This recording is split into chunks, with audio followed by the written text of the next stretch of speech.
ದೇವೇಗೌಡರ ಮನೆ ಮುಂದೆ ಹೆಚ್ಚಾಗ್ತಾ ಇದ್ದಾರೆ ಅಭಿಮಾನಿಗಳು. ರೇವಣ್ಣ ನೋಡಲು ಗೇಟ್ ಮುಂದೆ ಅಭಿಮಾನಿಗಳು ಕಾದು ಕುಳಿತಿದ್ದಾರೆ.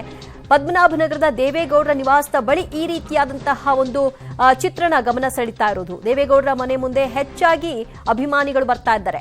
ಫಸ್ಟ್ ಅವರು ಪರಪ್ಪನ ಅಗ್ರಹಾರಕ್ಕೆ ನಿನ್ನೆನೆ ರಿಲೀಸ್ ಆಗ್ಬಿಡಬಹುದು ಅಂತ ಅಭಿಮಾನಿಗಳು ಸೇರ್ಕೊಂಡಿದ್ರು. ಆ ನಂತರದಲ್ಲಿ ಇವತ್ತು ರಿಲೀಸ್ ಆಗಲ್ಲ ನಾಳೆ ಅಂತಿದ್ದ ಹಾಗೆ ಬೆಳಗ್ಗೆ 10 ಗಂಟೆಯಿಂದಲೇ ಅಭಿಮಾನಿಗಳು ಪರಪ್ಪನ ಅಗ್ರಹಾರದ ಮುಂಭಾಗ ಸೇರ್ಕೊಂಡ್ಬಿಟ್ಟಿದ್ರು.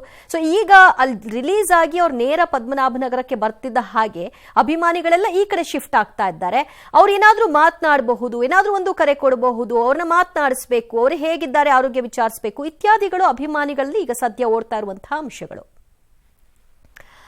ನೋಡ್ತಾ ಇದ್ರಿ ಈ ದೃಶ್ಯದಲ್ಲಿ ರೇವಣ್ಣ ಅವರು ರಿಲೀಸ್ ಆಗಿ ನೇರ ಪದ್ಮನಾಭನಗರಕ್ಕೆ ಬಂದ ನಂತರದಲ್ಲಿ ಪರಿಸ್ಥಿತಿ ಅಥವಾ ಚಿತ್ರಣ ಹೇಗೆ ಬದಲಾವಣೆ ಆಗಿದೆ ಅನ್ನುವಂಥದ್ದು. ದೇವೇಗೌಡರ ನಿವಾಸದಲ್ಲಿ ಈಗ ಸದ್ಯ ರೇವಣ್ಣ ಅವರು ಇದ್ದಾರೆ. ದೇವೇಗೌಡರ ನಿವಾಸದ ಮುಂಭಾಗ ಭಾರೀ ಸಂಖ್ಯೆಯಲ್ಲೇ ರೇವಣ್ಣ ಅವರ ಬೆಂಬಲಿಗರು ಅಭಿಮಾನಿಗಳು ಜಮಾವಣೆಗೊಳ್ತಾ ಇದ್ದಾರೆ.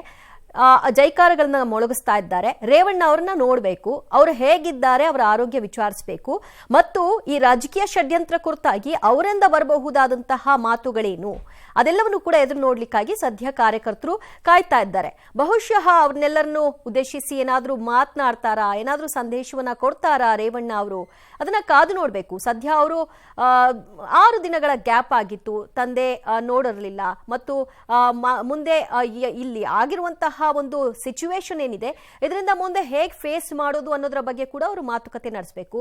ಮತ್ತು ಏನಾದ್ರೂ ಈಗ ಸ್ಟೇಟ್ಮೆಂಟ್ ಕೊಡಬೇಕು ಅಂತ ಅಂದ್ರೂ ಕೂಡ ಏನ್ ಆಗಿರಬೇಕು, ನಮ್ಮ ಸ್ಟೇಟ್ಮೆಂಟ್, ನಮ್ಮ ನಿಲುವು ಏನಾಗಿರಬೇಕು ಅನ್ನೋದ್ರ ಬಗ್ಗೆ ಒಂದು ಕ್ಲಾರಿಟಿ ಬೇಕು. ಆ ಕಾರಣಕ್ಕಾಗಿ ಅವರು ಒಂದು ಚರ್ಚೆಯಲ್ಲಿ ತೊಡಕೊಂಡಿದ್ದಾರೆ. ಆನಂತರದಲ್ಲಿ ಬಹುಶಃವಾಗಿ ಮಾತನಾಡಬಹುದು ಅಂತ ಕಾಣಿಸುತ್ತೆ. ಅಭಿಮಾನಿಗಳಿಗೆ ಒಂದು ಸಂದೇಶವನ್ನು ಕೂಡ ಕೊಡಬಹುದು ಅನ್ಸುತ್ತೆ. ಈಗಾಗಲೇ ಕುಮಾರಸ್ವಾಮಿ ಅವರು ಮಾತನಾಡೋ ಸಂದರ್ಭದಲ್ಲಿ ಹೇಳಿದ್ರು, ಅಭಿಮಾನಿಗಳು ತುಂಬಾ ಆತರ ಮಾಡಬೇಡಿ, ಜೈಕಾರ ಹಾಕೋದು ಅಥವಾ ಸಂಭ್ರಮಾಚರಣೆಯನ್ನ ಮಾಡೋದು ಇದ್ಯಾವುದು ಕೂಡ ಸರಿಯಾದಂತಹ ಸನ್ನಿವೇಶ, ಸಮಯ ಇದಲ್ಲ. ಸೊ ಅದೆಲ್ಲದಕ್ಕೂ ಕೂಡ ಕಾಲಾವಕಾಶ ಬರುತ್ತೆ. ಯಾವ ಸತ್ಯಾಸತ್ಯತೆ ಹೊರಗೆ ಬರಬೇಕು ಅಂತ ನಾವು ನಿರೀಕ್ಷೆ ಮಾಡ್ತಿದ್ದೀವೋ ಆ ದಿನ ಬರಲಿ, ಆಗ ನೋಡೋಣ ಅನ್ನುವಂತಹ ಒಂದು ಸಂದೇಶವನ್ನ ಕುಮಾರಸ್ವಾಮಿ ಅವರು ಕೊಟ್ಟಿದ್ದಾರೆ.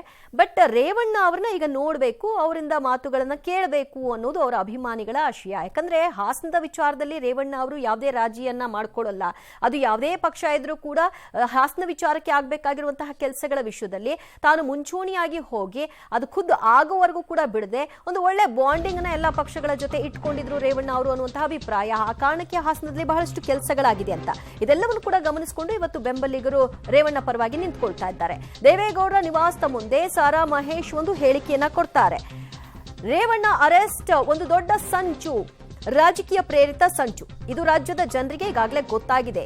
ದೇವೇಗೌಡರು ತುಂಬಾ ನೊಂದಿದ್ದಾರೆ ಈ ಒಂದು ಬೆಳವಣಿಗೆಯ ಹಿನ್ನೆಲೆಯಲ್ಲಿ, ಹೀಗಂತ ಸಾರಾ ಮಹೇಶ್ ಅವರು ಮಾತನಾಡಿದ್ದಾರೆ. ಇದರ ಹಿಂದಿನ ಸಂಚು ಯಾರು ಅನ್ನೋದು ಎಲ್ರಿಗೂ ಗೊತ್ತಾಗಿದೆ.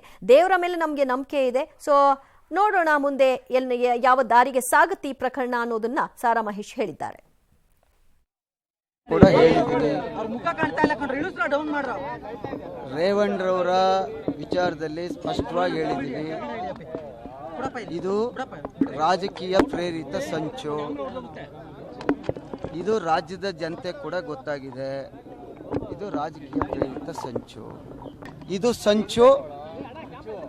ಈ ಸಂಚಿನಲ್ಲಿ ರೇವಣ್ಣರವರನ್ನ ಕಿಡ್ನಾಪ್ ಅನ್ನೋ ಹೆಸರಿನಲ್ಲಿ ಮಾಡಿರ್ತಕ್ಕಂಥ ಒಂದು ರಾಜಕೀಯ ಪಿತೂರಿ ಅನ್ನುವಂಥದ್ದನ್ನ ನಾನು ಅವತ್ತಿಂದಲೂ ಹೇಳ್ತಾ ಇದ್ದೀನಿ, ಇವತ್ತು ಕೂಡ ಅದನ್ನೇ ಹೇಳ್ತೀನಿ, ಮುಂದೆನೂ ಕೂಡ ಅದನ್ನೇ ಹೇಳ್ತೀನಿ. ಇದು ಸತ್ಯ ಅನ್ನುವಂಥದ್ದು ಜನತೆಗೂ ಈಗಾಗಲೇ ಗೊತ್ತಾಗಿದೆ. ಮುಂದಿನ ದಿನಗಳಲ್ಲಿ ನಿಮಗೂ ಕೂಡ ಅನೇಕ ಕೆಲವು ನಿಷ್ಠಾವಂತ ಪೊಲೀಸ್ನವ್ರಿಗೂ ಕೂಡ ಗೊತ್ತಾಗಿದೆ.